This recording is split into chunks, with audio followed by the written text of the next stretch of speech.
Welcome to New Atlas Live. I'm Brian Berletic. Joining me, as usual, is Angelo Giuliano. Hello, how are you, Angelo? Good, good, Brian. It's been a while. It's been a while. I just want to say, hi to you. I hope you're doing well in Bangkok.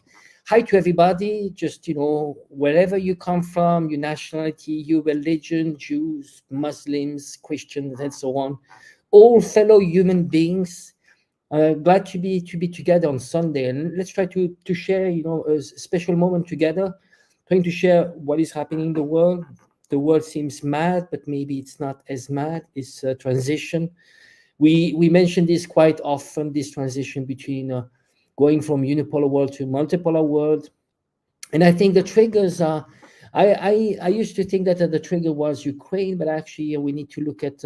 I think the symbol of Gaza, Palestine, Israel. It's actually so a very big symbol when you talk about we talk about the global south, and probably one of the last colony, symbol of a colonization imperialism, which is Palestine. So we see a lot of movements. So maybe I was thinking, maybe Brian, maybe we can go back to historical. How did we get to where we are right now? In with those strikes, Iranian strikes. Historically, I mean, why Iran? Did history start yesterday? I mean, today. Because people, it didn't start like this. So we need to go back maybe a little bit before. There was. As far as I know, I was just watching Fox News and CNN, and as far as I know, Iran just woke up, suddenly decided to launch a bunch of missiles at Israel for no reason at all. But as a matter of fact, Israel blew up an Iranian embassy in Damascus, Syria. And the U.S. we constantly see articles like this. This is very important for people to understand. We constantly see the United States talking like this. This was right before the Iranian retaliation. People are calling it an Iranian attack, as if it came out of the blue. This was right before White House, very concerned about prospect of Israel-Iran war. And as you and I have been warning for years, Angelo, this was documented in the 2009 paper, Which Path to Persia, by the Brookings Institution. This wasn't these guys here listed here coming up with this plan. This was just them writing a paper reflecting the general consensus in Washington in regards to U.S. foreign policy toward Iran. They wrote in this paper all the way back in 2009 that Iran did not want war with the U.S. or Israel, and that they would have to provoke Iran into a war. So we have been warning about this for years and years and years, that when they killed Iranian General Qasem Soleimani outside the airport in Baghdad, the U.S. did that. That was during the Trump administration. That was a provocation. They were trying to drag Iran into a war, did not want to fight. This attack on the embassy, the Iranian embassy in Damascus, this was an attempt to provoke Iran into a war. It does not want to fight. And we see this strike on Israel. I just want to point this out to people. Right here, Israel says Iran's missile and drone attack largely thwarted with very little damage. And if you read through the article, they admit that it was on military bases. They weren't striking embassies. They weren't striking civilian infrastructure. They weren't targeting shopping malls. It was a military base, a legitimate target, especially because they claimed the military bases they struck were involved in the attacks on the embassy in Damascus. So that it's very important to understand that. Let's go all the way back to October 7th, 2023, the Hamas attack on Israel, and then the resulting Israeli operation into Gaza. And people say that Israel is losing, they can't defeat Hamas, but I have a funny feeling that they don't want to defeat Hamas. They maneuvered Hamas into power in the first place, and they're using Hamas just like the U.S. uses Al-Qaeda and ISIS as a pretext, but also as a proxy. And we remember Hamas actually going to Syria and fighting Iranian forces, the Syrian Arab Army, Russian forces, alongside U.S., Turkey, Saudi, Qatari, even Israeli-backed militants. So that people have to peel apart these layers. And I understand it's very difficult. And you were talking about how unique this situation with Israel actually is. And I notice that people are most emotional about the Israeli-Palestinian conflict, whichever side they're on. This is the conflict they are most emotional about. And they are so emotional that you cannot actually point these things out. You could show them an article about Hamas siding with the US and Israel against Syria, and they just cast it aside as if it's irrelevant because they hate Israel so much. Anyone even superficially fighting Israel, they're going to root for them. And I understand that from the human nature point of view, but in terms of geopolitics analysis and sorting out what is really happening, we have to be much more careful about that. Of course, Israel should pay for what it's doing. We have to make sure we're not propping up one half of a two-part strategy the US and its proxies are using to destroy the region. So maybe you want to jump in there, Angela. I could obviously say a lot more about this. All great points. I think it's you're absolutely right. We need to be very careful of not doing oversimplification. So I see people coming up with many different answers, but it's not, and very often white or black. And I think it's not like this. I would say, how would you see, this reaction? Do you have the impression that Iran had to do something, probably make a point, use that as a deterrent, I would say. A second thing would be maybe that it is also testing. It seems like what the Iran has been throwing was just, not the most advanced weapons in terms of drones, missiles, it's not the most high tech, but it was a way just to deterrent and also testing. And also, long term, just make a point. It was also, I think, part of it is face. Even though geopolitics is not about ego, but I think here was important just to make a point. And I have the impression here it was very interesting to see the position of the US that was not actually unconditionally backing Israel. And I have the impression that this was a calculated operation that would be at the advantage of both Iran and Israel. Just to give you an idea, what happens is that Iran had to react. So Iran, it's a matter of face. They needed to do something about this. And but Israel, if the reaction is too strong, then Israel, you escalate. And I have the impression that there's a kind of tacit agreement, at least I would say, between the US and Iran. And then they're trying to get Israel on board so there's not an escalation, because I think there's probably various factions with the Israeli government. You have the ones that are more hawkish, that are calling for the Dahia doctrines that we might actually touch later.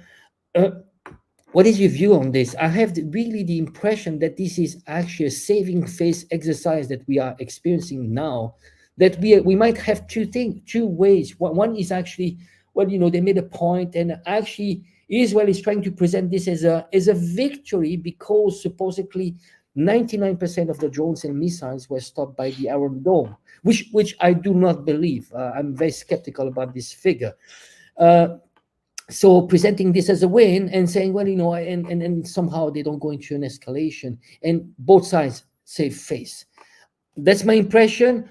But on the other side, I have, just right now, you have Ben Gvir coming up and saying, well, we are going to hit so much, so hard that it's, Iran, this will never happen ever. How hard do you want to do that? Is it like bluffing? What is next? I think that's the big question that everybody here wants to have. We don't have, we're just doing speculation here. Nobody has the answer. But I have the impression that it's going to be either ways. Either it stops and basically both countries have made a point, or there's an escalation, and then anything is possible. Yeah, unfortunately, I would like to believe that, and I hope that is the case. And we've seen instances of that elsewhere. But unfortunately, again, if you read the 2009 Which Path to Persia paper, everything that they wrote in that paper has so far either been done, tried multiple times, already done, or in the process of being done. And one of the most extreme options that they had listed was using Israel to provoke a wider war the U.S. could then enter. The whole prerequisite required for this is that it does not look like the U.S. provoked this war. They want to make it look like they were trying to restrain Israel, and Israel just went and did it anyway. And then they can reluctantly wade into the war. This is what they spell out in the paper. And we've watched them setting this up since October 7th last year, creating this narrative, even though they admit there's no evidence at all that Iran was involved in October 7th. As others have pointed out, as we have pointed out, Hamas's primary sponsor is Qatar and other U.S. Persian Gulf allies. And it was Israel that knew this money was coming in, and they allowed it. They could have stopped it. They allowed it. They could have done many things to prevent the rise of Hamas, but they allowed it. And then the attack on October 7th proved to be the perfect pretext. They were waiting for something like this to happen so they could just level Gaza. I saw in the comments section, well, first of all, this one, I 100% agree with this. Yes, Iran is completely justified. Israel leveled an Iranian embassy is completely illegal against international law. There's no question about that. And again, if the U.S. was serious about restraining Israel, the least they could have done was condemn Israel in the UN Security Council, but they blocked condemnation. So what does that tell you there? Out of one side of their mouth, they're trying to claim that they're trying to de-escalate. Out of the other side of their mouth, they're doing everything possible to escalate. Then there's this one here. I don't buy Brian's take that Hamas is a proxy of Israel. Netanyahu is mostly responsible for the deaths of hundreds of IDF soldiers. Why is that hard to believe? Look at the U.S. They lied about WMDs in Iraq. They sent thousands of U.S. troops to their death based on an absolute lie to fight a completely unjustified war. And there's nothing different or special about the current Israeli administration. They are just as bad, if not worse. So yes, they would definitely send IDF soldiers to their death. Yeah, eagerly. I think when they say, I mean, not a proxy, but Israel has facilitated the ascension of Hamas to power, and that's because they wanted an enemy which was which they could depict as being extremely radical. I just want to go back to what you said just before. So would you say that what the U.S. is doing with Israel is a bad cop, good cop, bad cop? Would it be a good definition? So basically, the U.S. is disassociated itself. So, but at the same time, is actually backing fully Israel, but it wants to look like the good cop, and actually even backing the Palestinian cause. But at the same time, it's just completely fake, because that's the game of good cop, bad cop. That's how actually you get someone to speak up. I don't know if people are familiar with that, but when you are a prisoner and they want to get information from you, they use a bad cop, which is going to beat you up, and then you have the bad cop, which is going to make friends with you, is going to give you cigarettes, and then somehow you're going to feel confident. And I had the impression that the U.S., and I think it's probably there are different reasons for that. I would say also it might be probably also related to, well, not only in terms of geopolitics to show that somehow they're not as radical as that, but at the same time internal consumption, because Biden needs to he's lost a lot of appeal internally, especially the leftist pro-Palestinians which used to vote Democrats and actually will probably switch to Trump. What is your opinion on that? So that's what you think when it comes to the U.S.? Because I was actually I started to have doubts. I really thought at some point Bibi Netanyahu was completely going. There were some tensions between Biden and Netanyahu, or was it just a show? It's just a show. Look at this article from the Washington Post. U.S. approved more bombs to Israel on day of World Central Kitchen strikes. And this isn't the first time Israel massacred aid workers, UN staff, journalists. That's what they've been doing since they initiated their military campaign after October 7th. And so the U.S., again, They say they condemn this. They act, they wring their hands and they say this is terrible, and then they turn around and they give Israel more bombs. Absolutely everything Israel is doing in this conflict is enabled by the U.S. They could not do it without this. Yes, they have their own military, they have their own military industrial production, but it's nowhere on the level needed to fight any sort of large-scale conflict for any protracted period of time. So they're able to brutalize the Palestinian people on and off over the years, but to fight a large-scale conflict or a protracted conflict, they need the U.S. to send ordnance, shells, bombs, missiles, and that's what the U.S. has been doing this whole time. And so with all of their condemnation, again, it's just for public consumption. It's to create plausible deniability. The evidence is in the policy papers that they wrote years ago that they have been implementing ever since. They talk all about using Israel, creating plausible deniability, making it look like Iran brought this upon themselves, that it was not a conflict ultimately engineered by the U.S., provoked by their proxies in Israel, and then taken advantage of by the U.S. In terms of initiating large-scale conflict. And I want to show people the premeditated nature of this whole conflict. Do you remember right after October 7th? Let me see if I can find the article here.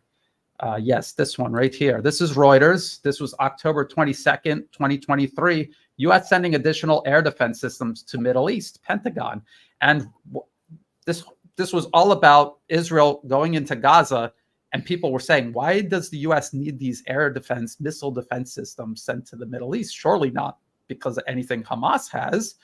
So why are they sending it? And if we go to the 2009 Which Path to Persia paper, and this was years and years ago, this is what it said, because they were talking about possible retaliation by Iran against provocations by either the U.S. or Israel. So it says, it seems far more likely that Iran might choose to respond in kind by lobbing ballistic missiles at U.S. bases, oil facilities, and other high-value targets located in the Gulf states, Israel, or other U.S. ally states. This contingency would merit deploying considerable anti-ballistic missile defense assets in the region and providing as much warning to U.S. allies as possible. So they were talking about the need to deploy these anti-missile systems ahead of any U.S. or Israeli provocation against Iran, because they were anticipating the retaliation, not some unprovoked attack by Iran, Iran's retaliation for these provocations targeting them. And then the Western media would spin the retaliation as an unprovoked attack. And then fast forward to 2023, that is exactly what they did. They started putting those anti-missile systems in place ahead of a provocation both the U.S. and Israel knew they were going to launch against Iran. And that is what we've watched unfold since. So, I mean, it seems very premeditated when you actually look at the policy paper, look at what the U.S. and Israel did from October 7th onward. It's very clear that they're working together. And just as you say, Angelo, the U.S. is trying to appear as reasonable, seeking de-escalation, diplomacy, and it's just, bumbling Joe Biden. He just can't get anything right. In reality, it's not supposed to go right. It's supposed to just continuously escalate towards war. That is the plan. That is what is written in the policy papers. Brian, I just made a tweet actually the other day. It was about some defining moments that actually show clearly the decline of the collective West. And I would say you had Afghanistan, the humiliation. The U.S. spent how much did they spend? $2 trillion, right, in 20 years war. So they were defeated by the Taliban. The Taliban, we're not talking about the biggest army in the world. Then later on, you have the Houthis, Ansar Allah, which are standing up against, the biggest navy in the world, the UK and the US, and the US, they don't have any answer against Ansar Allah. Then you have NATO countries, $1.3 trillion of budget per year, they're actually being defeated in Ukraine against Russia. Then you have France, which is being kicked out of Africa. Now you have, the Hamas. Hamas is not, it's not a very sophisticated army, but they're doing an asymmetric war against the IDF, and they're winning. They it's winning in their own term. By the definition for Hamas of winning is not losing against Israel, is already winning. Because it's an asymmetric war, and they're doing, it's a fight for liberation. And now you have Iran standing up, and I think this is a defining moment, not only for this transition between from unipolar world to multipolar world, but also for Israel, because in the history of Israel, well, correct me if I'm wrong, but in 75 years, this is the first time that they are putting Israel in a very difficult position. Israel has won all its wars. Now you have a country like Iran, which is standing up against Israel. And this is the first time in Israel's history that they might not have any answer, and they don't have the means to escalate. Because if they do not escalate, what is going to happen if they, why don't we take two scenarios? What is going to happen if they don't escalate? And what is going to happen if they escalate? What do you think? No, these are all good questions, and I even see some people in the comment section talking about this also. How's the U.S. or Israel going to wage full-scale war against Iran? And as you're pointing out, Angelo, they really cannot. Think about the Patriot missile shortage that they have regarding Ukraine right now, and I don't know who saw the videos of Israeli missile defense systems firing. It included Patriot missile systems just firing all of their Patriot missiles. So the U.S. is going to have to send missiles to both Ukraine and Israel, and there are none to spare. So that is the question, isn't it? And what we're looking at is desperation.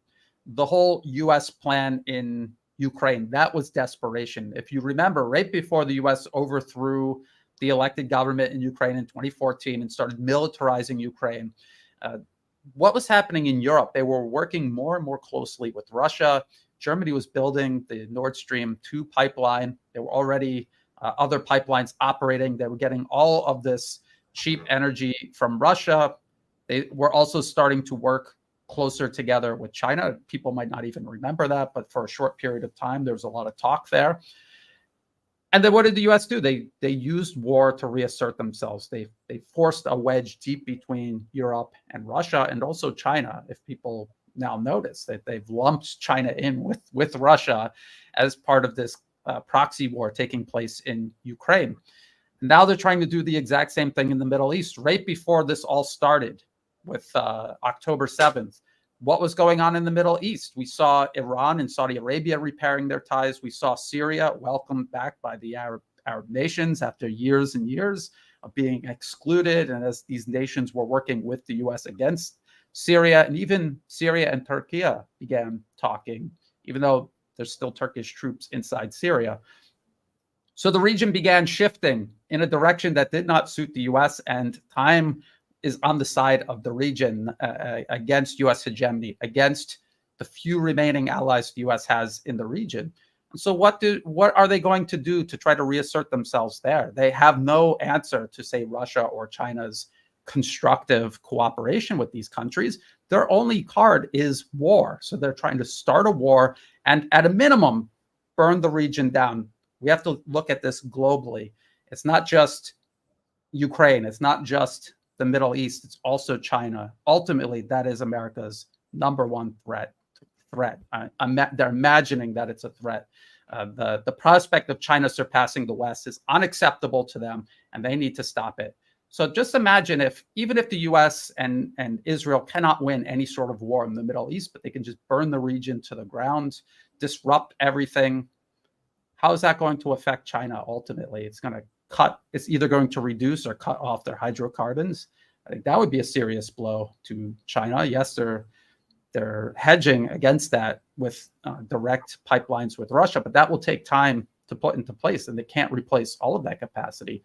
So that, if you look at it on a global scale, you can see it's desperation. It's the U.S. rushing, and they're not necessarily interested in winning a war against Iran.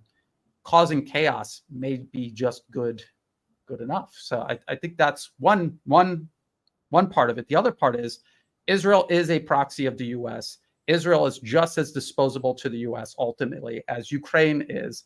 Israel has nuclear weapons.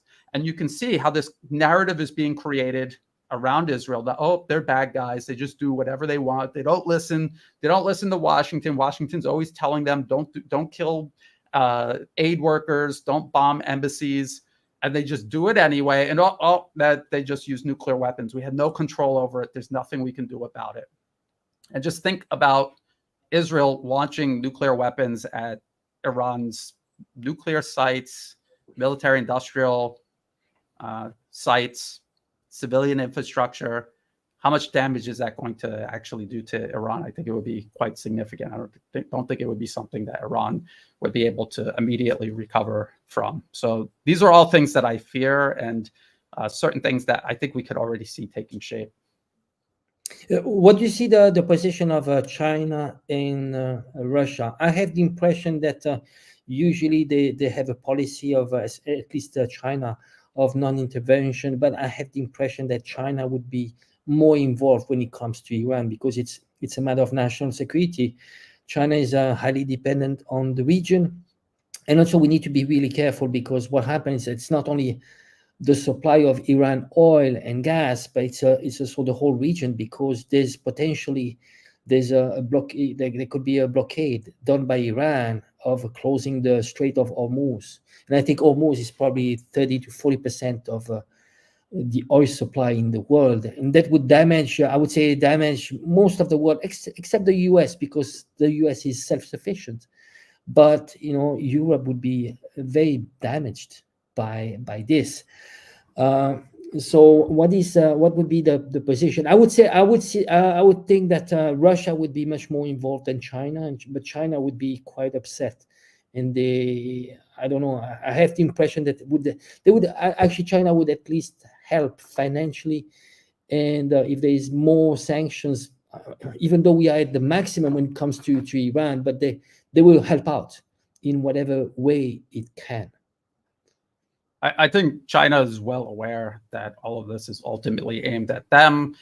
They are trying to stick to their principles of non-interference, but we do see them, just like you say, there's other ways that they can help. And look at how they're helping Russia circumvent Western sanctions, for example, and as an outlet for Russian energy, because if Europe doesn't want it, they'll gladly buy it, and they have been, and that has helped Russia's economy tremendously.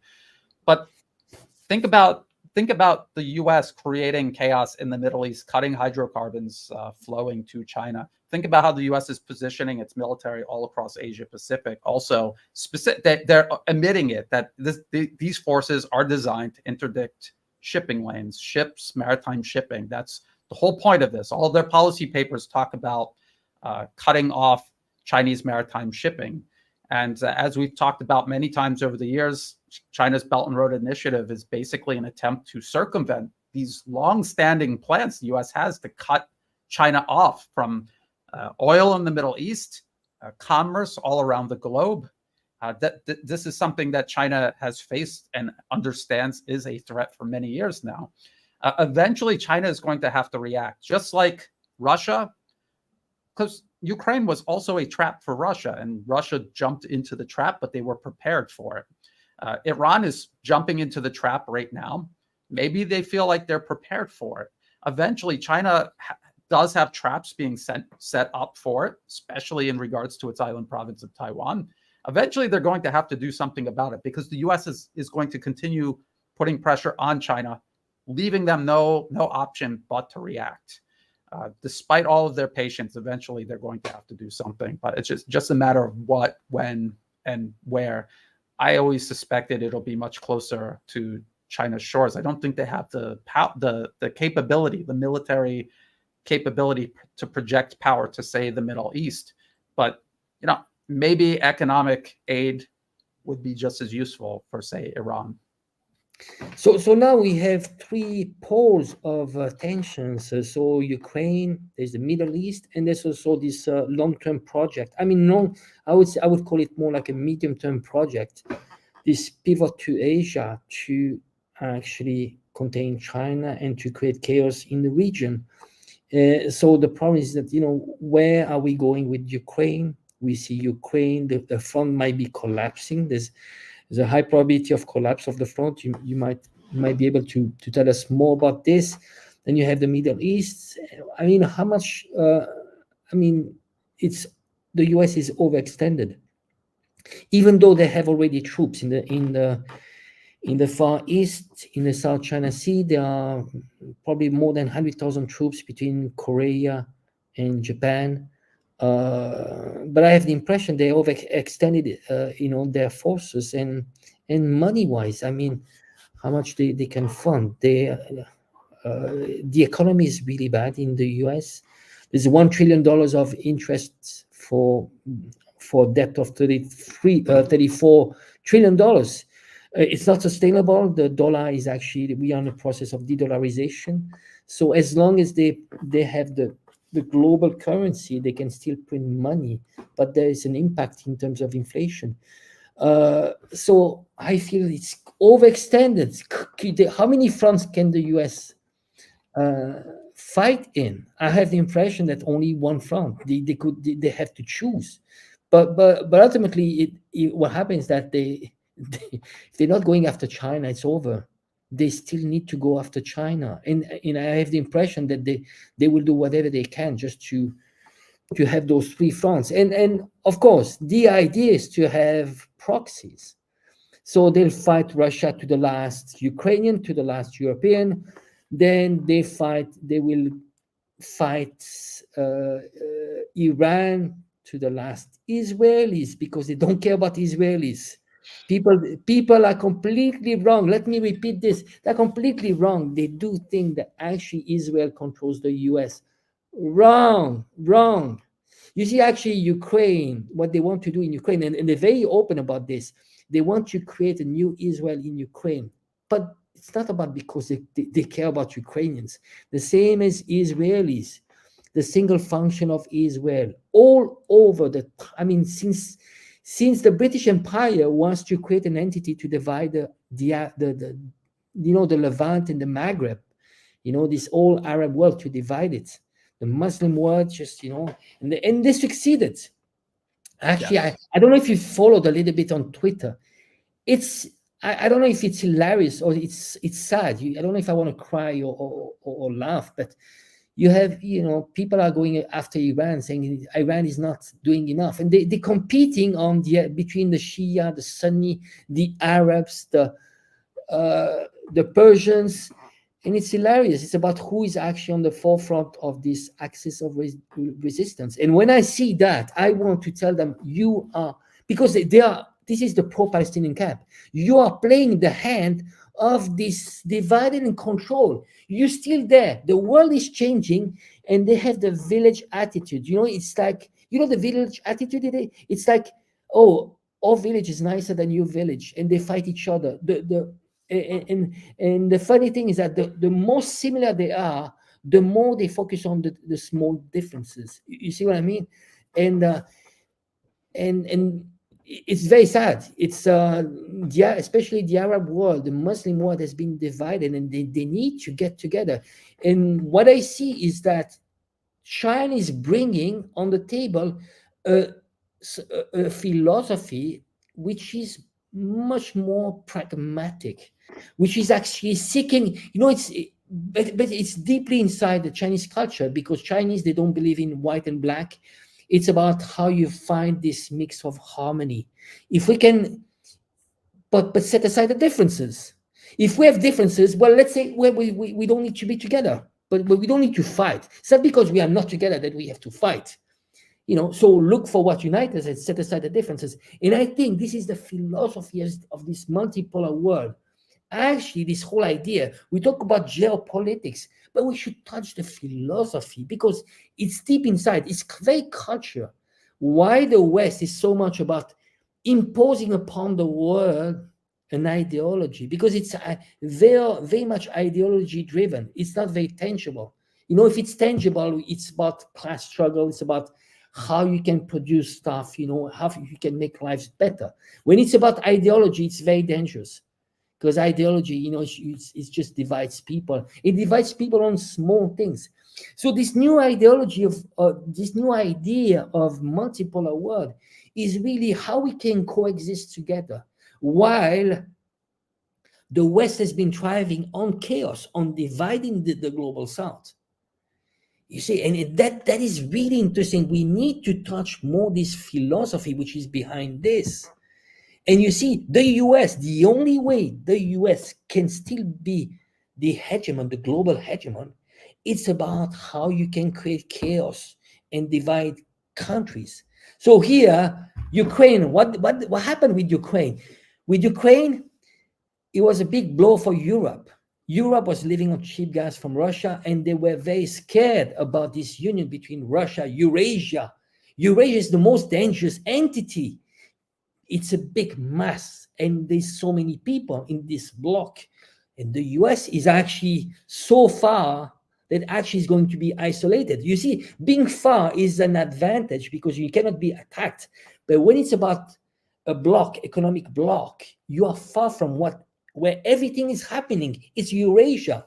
So you contain Europe, you separate it from Russia. Then you have the Middle East, what they've been doing for 75 years. The Middle East was, there was this whole Arab world. They have a single language, and culturally they're very similar. They all can speak the same language. That's already something uniting. Then there is religion, it unites people. And then there's this oil and gas. It's extremely rich.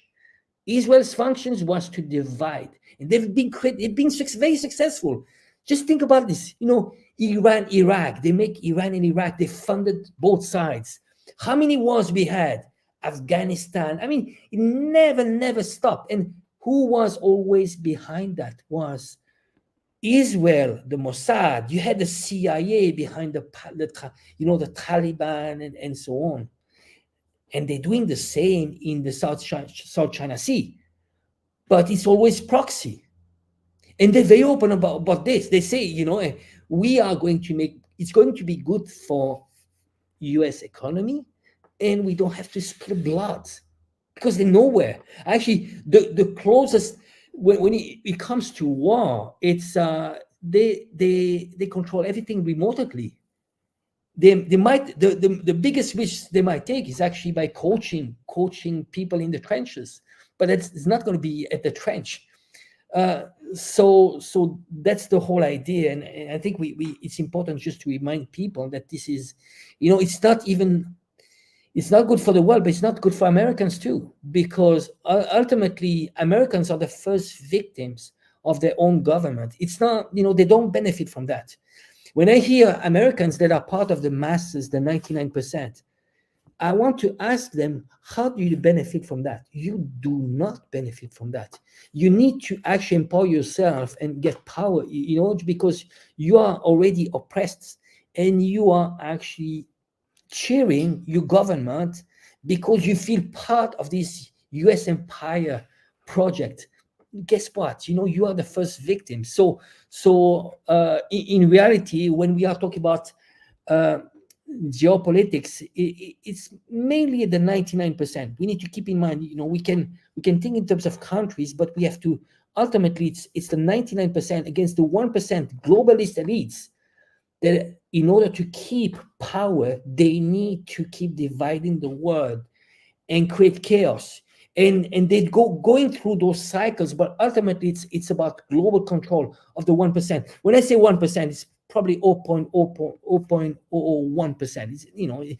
It's a few thousand, globalist families and multinational corporations. Sorry, that was a long one, Brian. No, it's important. I mean, this is kind of the thing that we're always trying to do. We're trying to cut through the ideology because the ideology blinds people. Ideology and emotions, and this whole thing with Iran, with Gaza, Israel is doing this on purpose. This is what they have written in their plans. We're going to provoke them. This is the art of war 101, using your enemy's emotions against them, blinding them to reason, and causing them to make deadly mistakes. That is the whole point here. That's what they are trying to do. And this is why Iran and also Russia and also China have ignored one provocation after the other. It was only until Russia was fully prepared to jump into the trap, spring it, and have it blow up in the face of the people who said it, that they finally went into Ukraine. Remember, that had been ongoing since 2014 and actually much earlier before that. I just saw someone in the comments, it's already scrolled up. They were saying something about, Brian, why do you keep talking about Which Path to Persia from 2009? Aren't there any more modern papers you can point to? It's not convincing. If you read it, it's verbatim, word for word. What they wrote in that paper in 2009 is unfolding right now. I've told people over, and sometimes I feel like I'm a broken record, but I know people aren't reading it and they're not listening because they want to look at their ideological side that they've picked, and they want to cheer it on, and they don't want inconvenient things like facts and documented conspiracies to get in the way of that. They want to cheer on Hamas. I've heard people say, I don't care if Hamas is ultimately maneuvered into power by Israel, funded by Qatar, and it's just another one of these groups that are being used to manipulate people. You were just talking about people being manipulated. I don't care. I just want to see Israelis pay for what they're doing. But this kind of toxic cycle of violence is designed, it's called the strategy of tension. It's designed to suck everyone in, no matter which side you pick, and eat you up.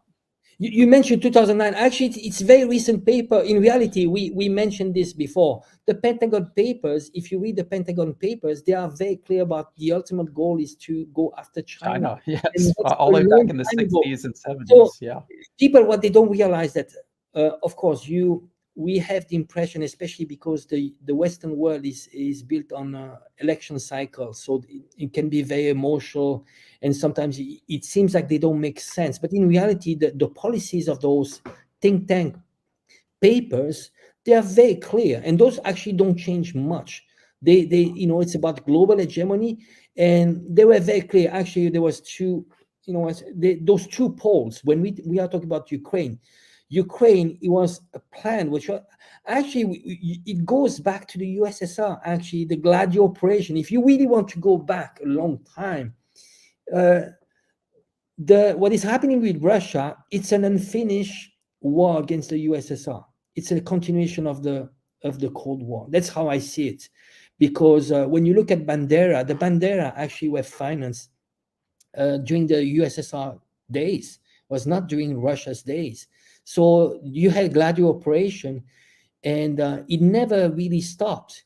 So ultimately, what people forget is that what they wished for Russia was actually, at some point, they even though Russians were allied, the USSR was allied to the Allies, to the UK and the US, but they actually were tempted to go after winning against the Nazis and Hitler. They wanted to go after the USSR because they thought that USSR was very weakened, and we can actually give the final blow to the USSR. You see how sick they are. Yeah. So a lot of people don't understand that World War II was not good guys versus bad guys. It was about one aspiring empire fighting the established empires, both in Europe.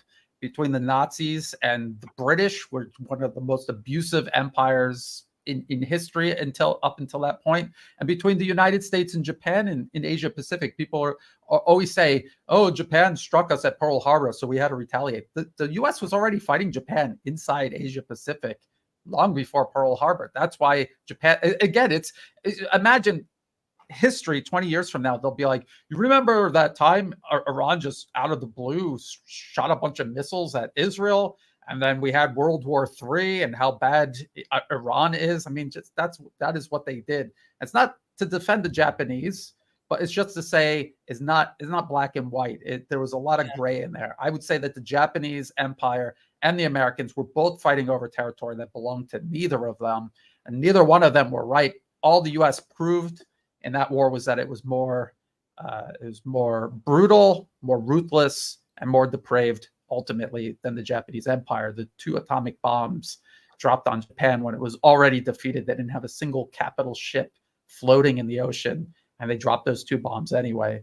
As you were saying, because the Soviet Union, wasn't that, oh, we're worried the Soviet Union is a threat to us. They wanted global control, domination, and so the Soviet Union was an obstacle, just like Russia and China are today. Sorry, I didn't mean to butt in, Yeah, but yeah. No, but just want to it's make that really important point. to go back to history. When sometimes they might actually, they try to finance both sides. They start with one side and then they shift to the other side. I mean, when we are talking about the Nazis actually, they were financed by Wall Street. Hitler was financed by Wall Street because the danger back then was the red. There was the Bolshevik, was the communist in uh, in Germany. So they started propping up Hitler, and there was actually a huge transfer of technologies because, especially after World War One, Germany was extremely weak. So how did Germany go to the Hitler's time with a very modern army and so on? Was because the transfer of technologies and also the backing of Wall Street, because they were afraid that Germany would turn red. And it's the same as actually Japan. Japan somehow, how Japan, there was this transfer of technologies in Japan too. How Japan became so strong because there was this Meiji Revolution, and they were backed by the Western world, the bankers, and that's how Japan actually got so strong. But then it got too dangerous. You see, the problem is that once they use you and they become you become their allies. But if you can become too strong, then they turn against you, and that's what they're doing with Germany, with Germany and Europe, right? Same. What did they do with the allies in Europe? And which, by the way, the EU was a CIA project. It's really important for people to understand that Jean Monnet, the father of the EU, was a CIA, on the CIA payroll. There's lots of evidence about this. So the EU was a US project after World War II. And what they did was really this, the ultimate goal was to control the EU and dissolve the nation state. So what we're seeing now is actually they're attacking the EU. I mean, when we look at Nord Stream 2, this infrastructure is partly owned by the EU, and it's destroying EU economies. So you see, no, they start backing, you become the allies, but then if the EU becomes too strong and they see that EU is too close to Russia, what you do? You actually contain the EU and you create chaos. And ultimately, the best success that the US could have would be to have all Europe fighting Russia, and you have mutual destruction. And what the US does, it's giving weapons and actually lending money. You see, these agreements, they did it with the Ukraine, but they did it in World War II the same. The US was not involved into World War II. I'm talking about physically. US came into the war at the end when the war was almost over, and they lost very little soldiers. They lost especially against the Japanese, but then they dropped 2 bombs when the war was almost over. But ultimately, what they did was sell weapons and a Lend-Lease agreement. That's what they did. They're trying to do the same. They did the same with Ukraine. Keep in mind that they say we send aid to Ukraine. It's not aid. It's loans, and ultimately those are debt trapped, and they're turning those debt trapped in favor of BlackRock and those institutions that are actually taking the assets of Ukraine against those debts. It's the same. They're trying, they're trying to put in place in Taiwan the same system. I don't know if you've seen, but they have drafted document. It's just draft, but they're trying to work on a system with Taiwan on Lend-Lease. So basically, they're already laying the ground for Taiwan. We are going to do the same. You see, how many times do they have to do it? So this is why Before people wake up. they need to learn history. If you don't learn history, you are doomed to do exactly the same mistake. And you see, it worked really well in World War II. The US, when you look at the share of GDP of the US, is skyrocketed. It went to 40 to 50% of the world's economy. Do you know why? Because the world was completely destroyed, and there was only one economy which was untouched, was the US. They were producing all along, and they were lending money. Not only, it was not like giving, it was lending money. The USSR gave back the rest of the money only, a decade ago, not long ago, and Ukraine, they'll never be able to do that. They'll have to give all the assets, land, and so on. and they are going to be in debt forever.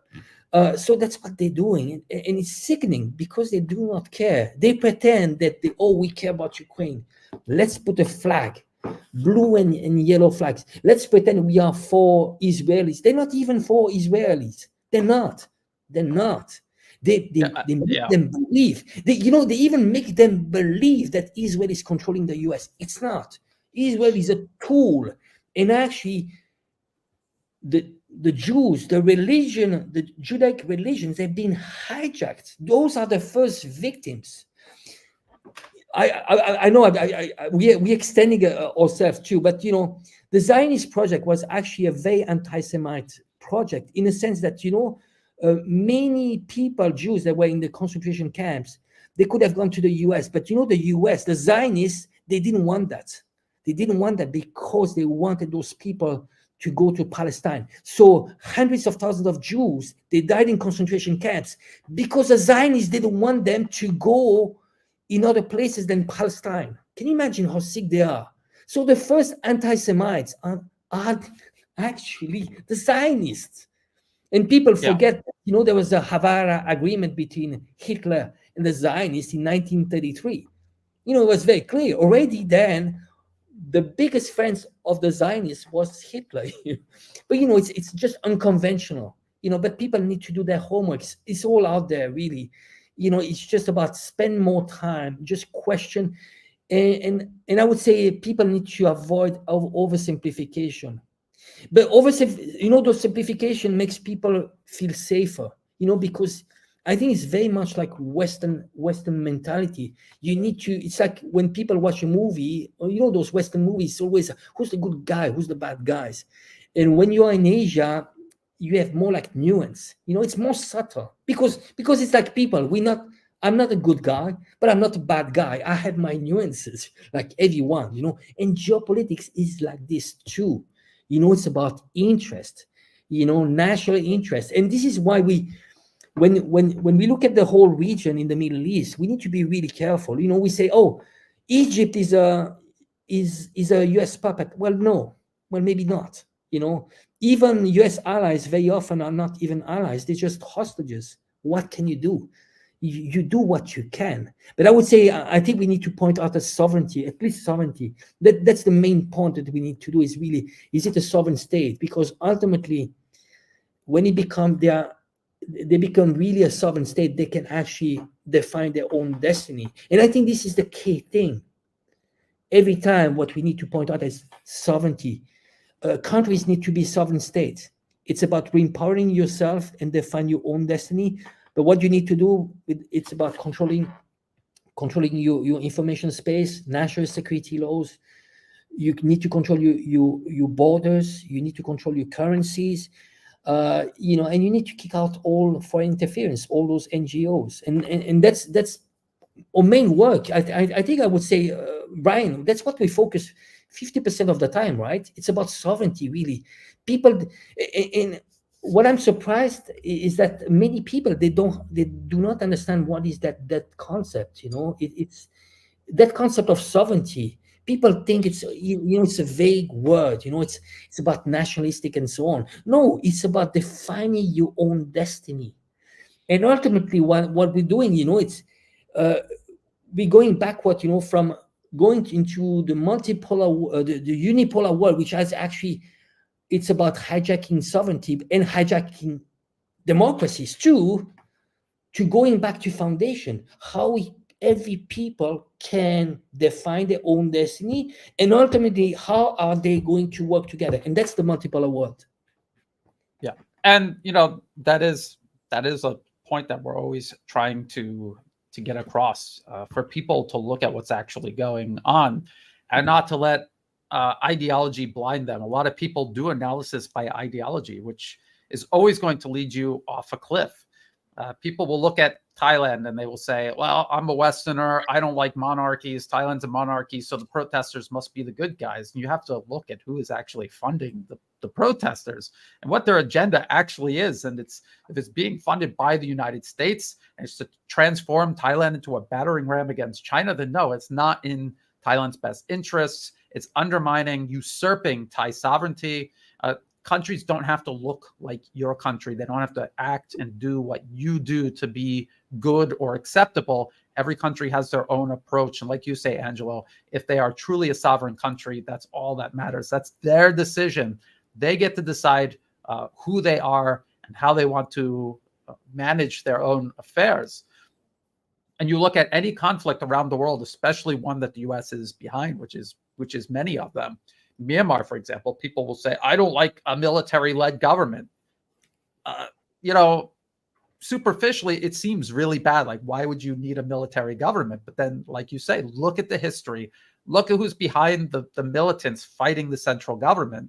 And that's not to defend the central government, but it's to say what is really going on versus these narratives that you hear on the TV. And worst of all, if the same people who told you Iraq had WMDs is now telling you Iran is picking a fight with Israel, or Russia's the bad guy going into Ukraine, you should stop and give pause for thought. That didn't these people lie to us about WMDs? Didn't they lie to us about freedom fighters in Libya and Syria? Is it possible that this is the first time they're telling the truth ever? And the chances are pretty slim. And then go to China, because a lot of people will agree with our analysis on, say, Russia. But then they'll disagree with us on the Middle East because they're ideologically invested in one side or the other. And then because they, deep in their heart, they have an affinity for Western supremacy, they hate China. They do not want to see a non-white nation rise to the top of the largest, most powerful country in the world being non-white. This is in their mind, whether they want to admit it openly or not. This is unacceptable to them. And so they're willing to believe anything anyone says negative about China, even if it's the same people they know are lying to them about, say, Russia and Ukraine.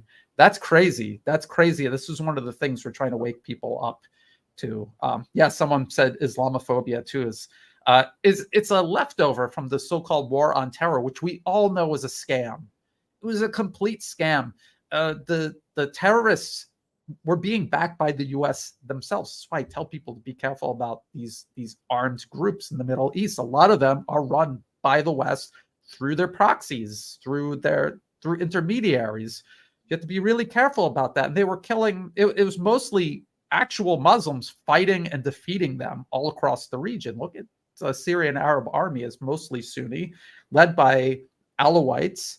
And they were all fighting shoulder to shoulder against ISIS and Al-Qaeda, all being backed by the U.S. and its proxies. So when you actually follow the money, which we always tell people to do, follow the money, read the policy papers. Okay, it's from 2009, but if every single thing in its pages are being executed verbatim up until 2024, then it's time to take a look at that and kind of move away from your ideological narratives that you've accepted, that you're invested in. You have to challenge yourself.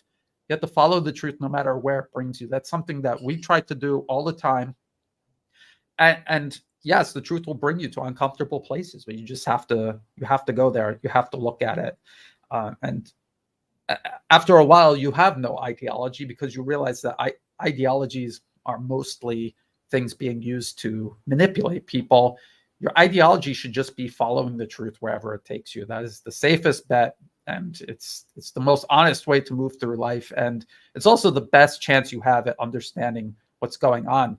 And one last thing, think about how dangerous ignorance is. Think about the people in Ukraine who bought into U.S. propaganda about Russia and who are either dying or they're sending their kids off to die for no reason except to prop up U.S. hegemony for another couple of years. Think about that. Think about the people in, say, Taiwan or the Philippines going along with these client regimes the U.S. has put into power, driving their countries into the ground. Think about how dangerous and sometimes literally deadly ignorance can be. So this is why the truth is important. It's not just morally correct. It could literally save your life to know the truth about what's going on in the world around you. You have anything else? I think I starred 2 or 3 questions. I didn't look at them yet, but you have anything else you want to? We're at about an hour. We could go a little bit over, but Yes, we Go can ahead, give. Andrew. Maybe we can take a few questions, but I think it's important. The problems that we have when we judging a country, I mean, just judging itself is actually wrong by itself. But when we're trying to see objectively a country, we have a problem with lenses. So I see sometimes. For example, Chinese trying to justify, well, China, it's like this, it's the, but they don't. You shouldn't justify it. China doesn't need to be good to the West. China needs to be good to Chinese. Afghanistan needs to be not good to us, but good to Afghani. So I do not care. I do not care. If they have their rights, they have their values. It's not me to judge. They'll go with their own pace and they'll decide for what is best for them. The problem we have is that once you start judging and we want to shape other people at our own image, and that is wrong. That is wrong. If we do respect them, we do not meddle into their countries, and that's the world that this multipolar wants to do. It's a live and let live. Live and let live. And you have to think in terms of neighbor, right? Imagine you live here in this apartment, but your neighbor next door, when you have infringement of your sovereignty, it means that you are accepting. I'm going to be extreme, but you accept someone that comes into your house, is going to sleep into your own bed with your wife, is going to tell your kids, is going to teach your kids his values, and he's going to tell you what you eat, how to breathe, and actually is going to control your wallet. You see, when you have the US dollar and you actually trying to impose things upon other countries, it's the same. It's like someone going to your own apartment, your own house, and is going to control your money. It's going to tell you, well, I'm going to lend you at this percentage, and if you don't pay, then I'm going to take your furnitures and so on. You want to buy oil, you have to use my currency. So that's the idea of sovereignty. And so ultimately this multipolar world is going to be about, guess what, I'm not going to my neighbors, let's having him to solve, to make his house peaceful, stable, prosperous. And then in my house, well, if I want to do a party with my neighbor and we find common ground, then we can do something together, but we don't need to sleep together, right? We don't need to sleep together. We don't, and we don't need to influence each other. We don't need to impose our values upon each other. If we are well together, let's work together. And that's the idea of multipolar world. And that's the problem we have with this US hegemony. It's about imposing, controlling, and so on. But it's not only controlling the rest of the world, it's controlling their own population, because ultimately it's those globalist elites. And I want to point out, it's really important just to also teach people it's not only geopolitics in terms of countries, but it's this World Economic Forum agenda, Bilderberg Group, those globalist elites that are taking over. Because ultimately what they want to build is destroy nation states, deconstruct human being, everything, destroying what makes us united. What makes us united is it's everything which is related to identity, religion, nation, loving your country, family, all those values. That's what makes you, once you take away this, you become completely isolated. You don't work together anymore. So it's a societal. I don't like to go too much into that, but it's part of their strategy. It's about completely deconstruction of nation state, also at the individual level. And they are very open about this. What they say is that you will own nothing and you'll be happy. But ultimately, the CBDC, central digital banking currency, they'll go into that too. Ultimately, what they'll do is that they'll tap into your wallet. They'll find excuses. It's going to be COVID, it's going to be the ecological transition, and they tap into your wealth. They say, well, guess what? We'll take 10% of your wealth. And ultimately, you will really own nothing. That's what they want to do. So if you, even those, I want to scare off even those ones, they identify themselves to this Western empire. Well, you know what? I think all the world, the masses, the 99% have the same enemies. And you see, we can get them to unite us, because ultimately it's a class struggle. It's the 99%. They are under control, and they're dividing us at the national level and in geopolitics as well. Yeah, and this was something that they've worked on for a long time in many different ways, and many different circles of interest have pursued this type of agenda. And I don't think that it's working, and I don't think it's sustainable. I think they're out of time. I think that's why they're rushing and becoming so desperate. Like I said, it's a 2009 paper that we keep referring to regarding Iran, and they're still reading from it. I've seen people in the comment section saying, well, things are different now. Of course it's different now, but it's still the same plan. And they've tried to adapt it to what is going on, but ultimately, global empire, it's unsustainable. You cannot sustain it. Tiny percentage of the population cannot control the entire world, and you can see how the U.S. is going about doing this by dividing and destroying everyone. Just as you're saying, Angelo, that's the only way a tiny percentage can control the majority of the planet, is by dividing and destroying everyone, and by people sticking together and seeing through all of this nonsense, refusing to be divided, refusing to fall for all of these different narratives. They can, and they are being defeated, I guess you could put it that way. We'll just go through these questions. Now that war in the Middle East is at a greater risk, what will happen to U.S. occupation of East Syria? I mean, those troops are sitting out there.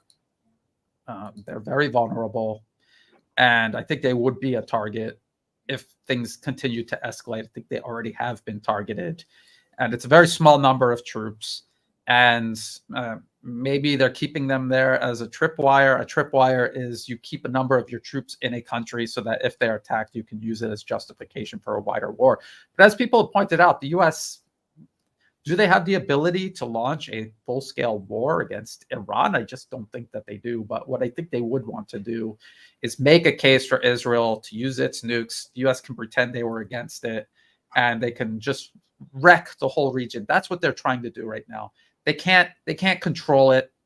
They have no way of competing against, say, Russia or China in terms of economics and development. What they can excel at, and what they do excel at, is dividing and destroying. They're wrecking Europe, their own supposed allies, and they're trying to do the same thing to the Middle East. To also try, I'm seeing them do it here every single day in Asia.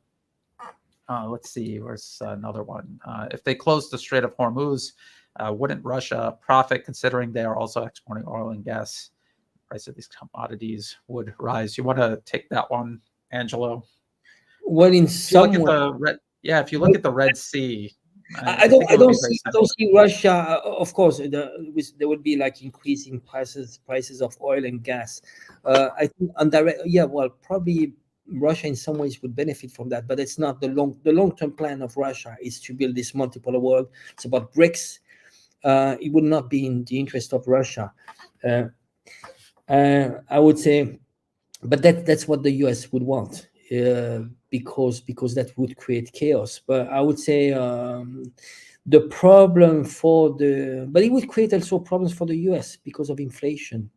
That would have ripple effect into the US and the partners of the US. I think it's not the Strait of Hormuz being closed. That would be just a bit too much. But if it can just contain the whole region, that would be an objective. That would fulfill an objective. It's not about the gaining ground and so on. It's a game of regime change. How you can do regime change, and if you can't, just create chaos. Because by creating chaos, relatively, you contain, and there's going to be a decrease in GDP in those economies. But ultimately, the way that the US is thinking is about relatively how better I'm going to compare to them. So you see, the multipolar world is how we can make this cake bigger, and we are somehow going to divide in kind of equal shares. So it's about this global prosperity. For the US, it's okay to make the cake smaller, but I want 90% of the cake. It's not about while you could just focusing on making this cake bigger. But I just want to point out, we didn't touch this with Israel, but there is a risk. There's a risk of actually nuclear. The use of nuclear bombs. If it becomes existential, this is why Israel will never be defeated completely defeated.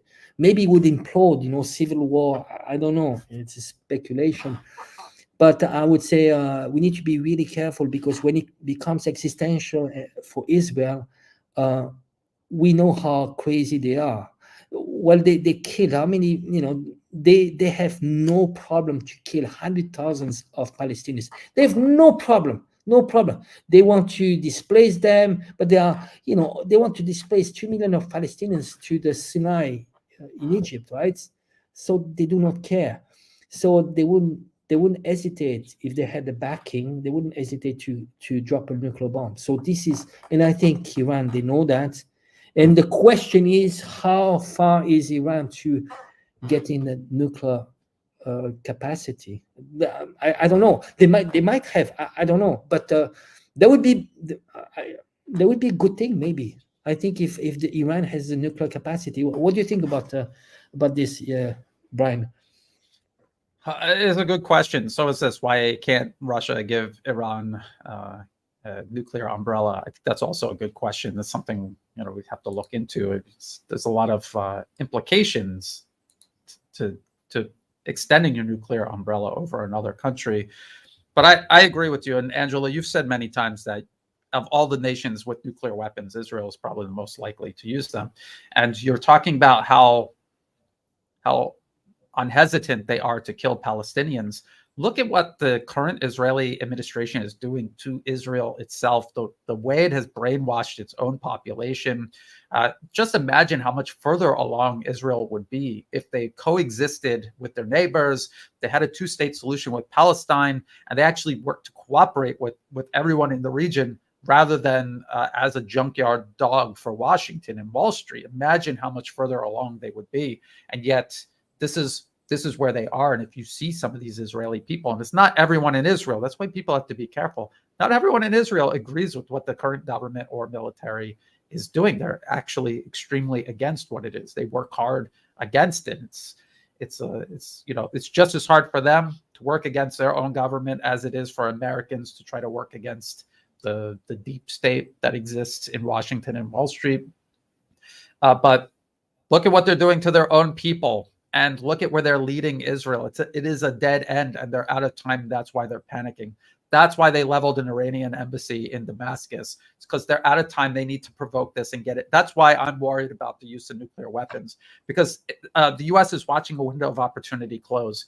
I don't think Israel is going to be defeated and destroyed. I don't think it's going to collapse into civil war. I think what will happen is these corrupt puppets in Israel, they will be out, and a new circle of interests that want to work with the rest of the world, they will come in and they will rejoin humanity. And the window of opportunity for the U.S. to use Israel in this manner will close for good. And that includes using nuclear weapons by proxy against a country like Iran, for example. It's a huge mess. And this is why I worry, because they're out of time. The U.S. is out of time, and they're not thinking clearly. They wanted to get this done many years ago. And when you read these papers, when you remember General Wesley Clark talking about 7 countries in 7 years or something, how long ago was that? And how far along have they gotten with that? A little bit, but then they kind of stalled in Syria. They haven't made much progress since. So this is what I'm worried. I'm worried that they're going to panic and do something regrettable. What do you think about Americans abusing technology, monopolizing hardware, software, but they just care about profit? We talk about this all the time. Purpose-driven versus profit-driven. The purpose-driven Russian military industrial base versus the American profit-driven military industrial base, and it's like night and day.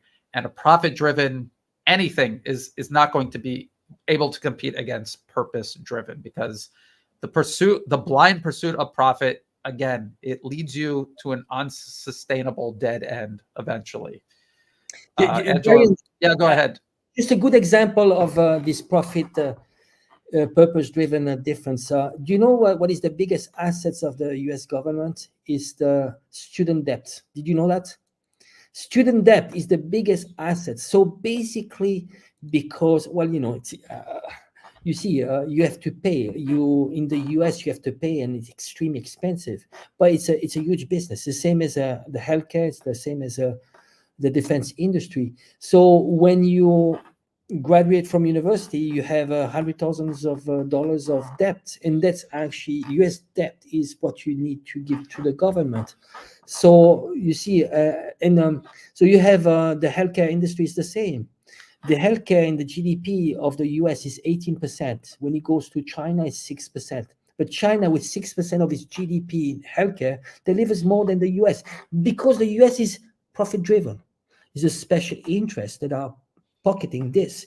And we saw this in the defense industry the same. And the problem is when you have this, actually you're losing completely the purpose of society. It's a duality, purpose versus profits. Ego versus spirituality. It's about really where it's very dangerous. It's extremely dangerous. So this is why they're not investing into something which is more meaningful. I'm talking about infrastructure. And the collapse is a physical. We saw that bridge collapsing. Where was it? I forgot. Baltimore, right? But collapsing. When you see how it collapsed and how actually the infrastructure is not only, of course, both, like going towards a bridge. Many bridges would collapse, but it's big. The infrastructure is about preventing, having all the infrastructure that could prevent this to happen. But that's emblematic of the whole society. They've gone too far. I'm not talking about having a socialist, communist country and so on, but when it's all about profit and when it only benefits a few, 1%, then you have a problem. You cannot have healthcare industry, which is 18% of your GDP, which is not delivering. In terms of the US is the only country in the world that has the life expectancy going down. And actually, there are many indicators. There's Emmanuel Todd. I don't know if you're familiar with Emmanuel Todd. He's the one that predicted the fall of the USSR. And some indicators were related to demography. And those indicators we had in the USSR before the collapse was actually infant mortality and life expectancy. And we see the same indicators in the US of a collapsing society. It's dangerous. It's dangerous. Yes, absolutely. Like I say, people who are pursuing a profit-driven mentality, it is unsustainable. Because when you're building a country needs infrastructure, it needs healthcare, or everything is going to implode. It needs an education system. And you could see people in Washington looking around, asking each other, wait, how can we fix this problem? Russia's outproducing us. How are they able to do that without half the population and a fraction of our GDP? How is that even possible? And they're talking about how they can fix this problem. It never occurred to them. It's because your system, it's the way you've set up your system. It's the profit-driven mentality is simply incapable of competing against purpose-driven. This one, Angela, I think you might like this one. A few of my Taiwanese friends simply want to be their own country and see America funding as a good thing. They also know about double standards of America, but still want independence. Where did they get this idea of independence? Where did that idea come from? It came from the US, meddling, interfering in their internal political affairs. The U.S. spends millions upon millions of dollars pumping it into Taiwan, into its media, its education, its political system. Absolutely everything. It's the whole concept of a Republic of China exists solely because the U.S. kept it on life support, protected it with tens of thousands of U.S. soldiers following the Civil War. And that is the only reason why Taiwan is the way it is today. It is an artificial creation of the United States. It's an artificial perpetuation of the United States. And it's also unsustainable. And ultimately ask yourself, what happens to an independent Taiwan that China no longer does business with when Taiwan's largest export partner is the rest of China? And I'll tell you what happens. The same thing that happened to Ukraine. So these friends of yours, tell them to look at Ukraine, because that is their unavoidable future if they continue going down this path cut and paved by U.S. interests, their interests at their expense. And then maybe you can add something to that, but this is the last question. But they're taking the role of, the big brother. Yeah, I don't know if what, when you have kids, and you have a kid, with a small kid, which is bullying the others because he has his big brother on the back. You've seen that. You've seen those Yes. movies, or in real life. Well, it's the same. That's the same that the US does. The US is the big brother, and so those small kids, they become empowered. So it's the same as the Baltic states, which I like to call the Chihuahua states. They behave very differently because they have the US on the back, and they're starting to be arrogant with their neighbors, with Russia. They actually are bullying Russian minorities. The Russian minorities in Baltic states are second-grade citizens. And that's what they do. They come up and they say, "I've got your back." So they went to Ukraine and they say, "Oh, we are bottomless. We are going to give you all the money you want. We got your back." I mean, besides the fact that they hijacked the democracy and so on, they're doing the same with Taiwan. But if you realize, well, in reality, you could go to every single province in the world. You could go to Texas. You go to Texas, and if you are more powerful than the US, you start pouring in money there. And you tell the people in Texas, "I'm going to back you to become independent." Well, they'll be like, well, and you start building up this idea, this identity. And that's what they did for Taiwan. And in reality, they're rewriting history, and it takes one generation. You start indoctrinating the kids, but ultimately, I tell the Taiwanese, you eat Chinese food, you speak Chinese, you look at yourself in the mirror, you look at history books, the UN says you are Chinese, your passport says Republic of China, your constitution says you are part of China. I mean, what else do you need? I mean, the ultimate test is look at yourself in the mirror. You're not part of the West. So you can you can deny that, but ultimately it's an artificial construction. Taiwanese, they even want to say that Taiwanese is a language. Taiwanese is not a language. You have different dialects. One of the dialects is Fujian dialect, but Fujian is a Chinese province, on the mainland. So what the F are you talking about? But you see, I used to live in Taiwan 30 years ago, and Taiwanese, all of them, they used to say we are Chinese. The problem is that it takes one generation to change people's minds. Indoctrination, media, NGOs, they brainwash kids and so on. And that's the same with Ukraine. It's a construction. That the identity of Ukraine is a complete construction. It never existed. It was a Bolshevik invention. For political reasons, they say we are going to artificially construct this country, but it was never country. Ukraine was not. So you have this minority, like in Western Ukraine, 20%, which actually hijacked all Ukraine. And those guys, they happen to be, most of them, they were the ones that backed the Nazis. Then they collaborated with the Nazis. They were even worse. They were put, the people in Western Ukraine, they were put in prison, the Bandera, because they were too radicals for the Nazis. That's how bad it is. and that does happen, and you see that among the US backed proxies. They become more American than the most diehard lobbyists in Washington. It's unbelievable, and it's going on even to this day. And again, Taiwan, Ukraine, same story, same game plan, same playbook. People in Taiwan need to look at Ukraine. That is their future if they don't wake up. Okay, so this question here about Hamas being a willful proxy, or are they just useful idiots? It's a big organization. There's a lot of organizations adjacent to it that are kind of lumped into Hamas.